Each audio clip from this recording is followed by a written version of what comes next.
Bristol Community College, Mathematics with Dan Avedikian, Math 011, Arithmetic, Section 3.1, Problem 12. This is Section 3.1, Problem 12.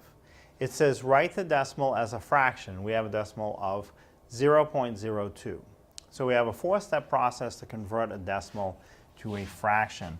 Step 1 is write what comes after the decimal in the numerator of a fraction. So in the numerator of a fraction, I put 0.2 because that's what comes after the decimal, 0.2. So now that's in the numerator of a fraction.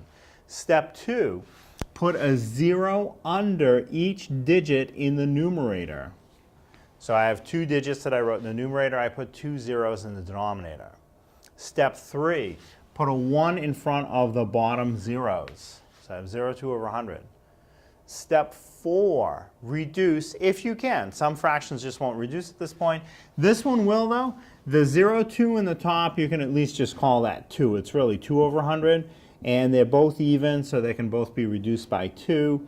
2 will divide into 2 once. 2 will divide into the 150 times. So your final answer of 1/50th is equivalent to the decimal 0.02.